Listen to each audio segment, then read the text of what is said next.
4월 13일 월요일. 쓰지 않은 돈이 남긴 것. 암으로 세상을 떠난 50대 남성의 유족이 고인의 전 재산 5억여 원을 병원에 기부했습니다. 6남매 중 막내였던 그는 어려운 가정 형편으로 초등학교를 마치자마자 사회로 나왔습니다. 카센터 기술공과 페인트공으로 일하며 평생 근검절약했습니다. 집 한 채 마련할 형편이 되었지만 끝까지 작은 원룸에서 검소하게 살았고 양복 한 벌도 없이 지냈다고 합니다. 위암 진단을 받은 뒤 그는 가족에게 여러 번 말했습니다. 모아둔 재산을 사회에 돌려주어라. 유족들은 그 뜻을 받들어 전 재산을 병원에 기부했습니다. 평생 남루하게 살았지만 그는 한 번도 가난하다고 생각하지 않았을지 모릅니다. 쓰지 않은 돈이 쌓일수록 언젠가 누군가에게 닿을 것이라는 생각이 그의 삶을 버티게 한 힘이었을 것입니다. 세상은 더 많이 갖고 더 크게 누리는 것이 성공이라 말합니다. 그러나 이 사람은 자신을 위해 쓰지 않은 돈을 모르는 이들을 위해 남겼습니다. 가진 것을 움켜쥐는 손은 결국 빈손이 되지만 기꺼이 내어놓는 손은 더 큰 열매를 맺습니다. 나눔은 가진 자의 특권이 아니라 마음의 결정입니다. 오늘의 말씀. 각각 그 마음에 정한 대로 할 것이요 인색함으로나 억지로 하지 말지니 하나님은 즐겨내는 자를 사랑하시느니라. 오늘의 만나. 내가 가진 것 중에 나누지 못하고 있는 것이 있습니까? 작은 나눔 하나가 누군가의 삶을 바꾸는 씨앗이 됩니다.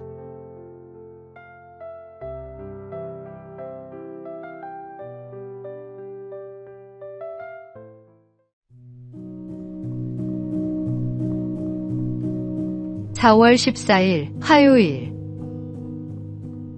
더 빨리 와야 했어. 아마존강 상류에서 한 선교사가 아이들에게 예수님을 설명하고 있었습니다. 그때 한 노인이 아이들 사이를 비집고 들어와 열심히 귀를 기울였습니다. 아이들이 다 돌아간 뒤 노인은 선교사의 캠프로 찾아와 물었습니다. 이 신비로운 이야기가 정말입니까? 선교사가 그렇다고 답하자 노인은 고개를 저으며 중얼거렸습니다. 진실이라면 더 빨리 누군가 와서 말해줬어야 했어. 내 부모님은 이런 말을 한 번도 듣지 못하고 돌아가셨는데 결국 그 노인은 믿지 못했습니다. 노인의 그 한마디가 선교사의 가슴에 모처럼 박혔습니다.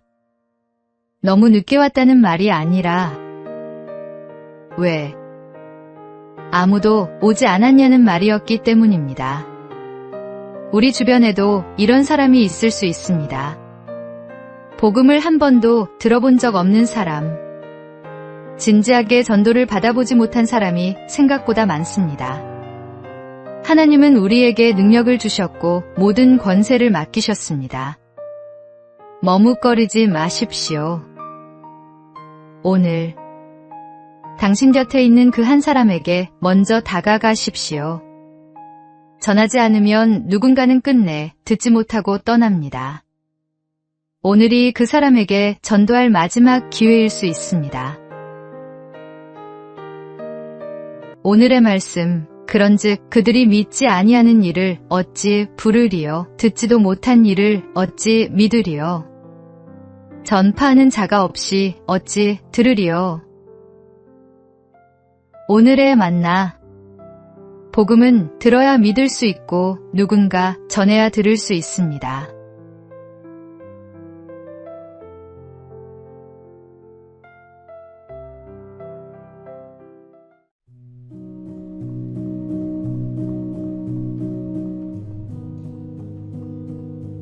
(4월 15일) 수요일. 당연한 하루. 아주 어린 나이에 거리로 내몰린 아이들이 있습니다. 국경을 오가며 착취당하고 하루 벌어 하루를 견뎌야 했던 아이들입니다. 그중 한 아이는 국어를 강요당하며 대도시 거리를 오랫동안 떠돌다가 국제구호 단체의 도움으로 어린이 재활센터에서 새로운 삶을 시작하게 되었습니다. 그 아이는 말했습니다. 이제 학교에 갈 수 있어요. 아무도 저에게 돈을 벌라고 하지 않아요. 여기엔 친구도 있고 매일 먹을 수 있는 음식도 있어요. 특별한 꿈을 말한 것이 아니었습니다. 우리가 너무도 당연하게 누리는 것들이었습니다. 아이의 말을 듣는 순간 우리가 불편하다고 여겼던 것들이 얼마나 사소한 것이었는지 새삼 돌아보게 됩니다. 누군가의 전부가 우리에게는 그저 평범한 하루였습니다.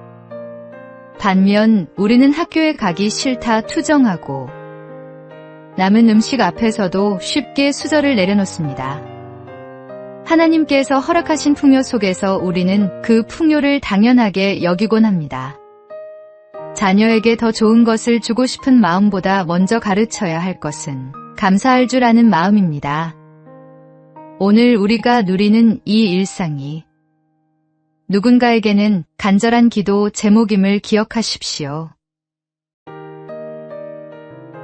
오늘의 말씀, 범사에 감사하라. 이것이 그리스도 예수 안에서 너희를 향하신 하나님의 뜻이니라. 오늘의 만나, 오늘 아침 눈을 뜬 것, 먹을 것이 있는 것, 곁에 사람이 있는 것, 그 모든 것이 하나님의 선물입니다. 감사의 눈으로 오늘을 바라보십시오.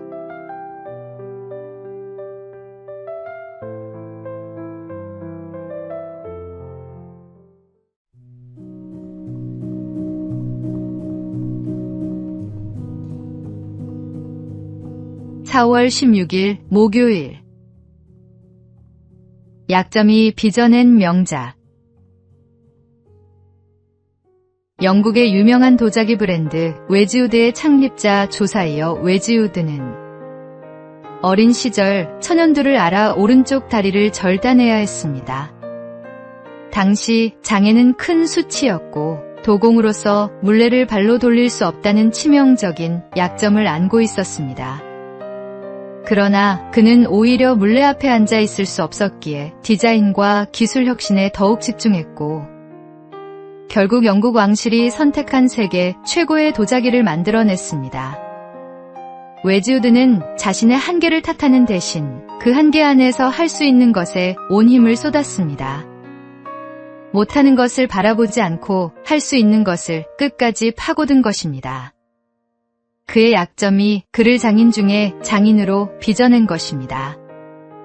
감추고 싶은 약점이 있습니까? 부끄러운 상처가 있습니까? 하나님은 우리의 부끄러움을 영광으로 바꾸시는 분입니다. 깨어진 곳에 금을 채워 넣으면 더 아름다운 그릇이 되듯 우리의 아픔을 주님께 내어드릴 때 그것이 가장 빛나는 부분이 됩니다. 지금 당신에게 주어진 십자가를 온전히 짊어질 때 참된 믿음의 열매가 맺힙니다. 오늘의 말씀, 내 은혜가 내게 족하도다. 이는 내 능력이 약한 데서 온전하여짐이라.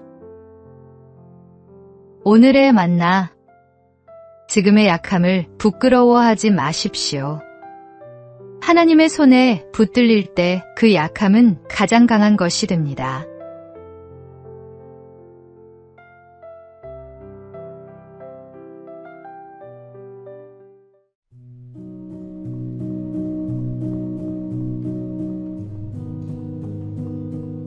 (4월 17일) 금요일. 준비의 시간.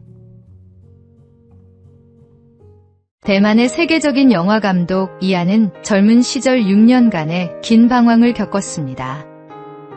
영화 석사학위를 취득하고 할리우드에 진출하려 했지만 아무도 그를 원하지 않았습니다. 아내가 제약회사에서 일하며 생계를 잇는 동안 그는 집에서 아이를 돌보며 시나리오를 썼습니다. 번번이 거절당했고 아버지는 컴퓨터 프로그래밍이라도 배우라고 했습니다. 실제로 학원에 등록하려던 직전 대만의 시나리오 공모전에 당선되었다는 연락이 왔습니다. 그것이 와호장룡, 브로크백 마운틴, 라이프 오브 파이로 이어지는 여정의 시작이었습니다. 매일 아침 눈을 떠도 달라지는 것 없는 하루를 견뎌내는 일. 그것이 얼마나 외롭고 긴 싸움인지는 겪어본 사람만이 압니다. 나중에 이안은 그 6년을 이렇게 회고했습니다. 그 시간이 없었다면 나는 인간의 고통과 기다림을 영화에 담을 수 없었을 것이다. 하나님은 쓸모없어 보이는 시간도 허투루 두지 않으십니다. 방황이라고 느꼈던 그 시간이 사실은 준비의 시간이었습니다. 지금 어렵고 막막한 길 위에 있더라도 그분을 바라보는 자에게 하나님은 반드시 힘과 위로를 더해 주십니다. 오늘의 말씀, 여호와의 말씀이니라. 너희를 향한 나의 생각을 내가 아나니 평안이요 재앙이 아니니라.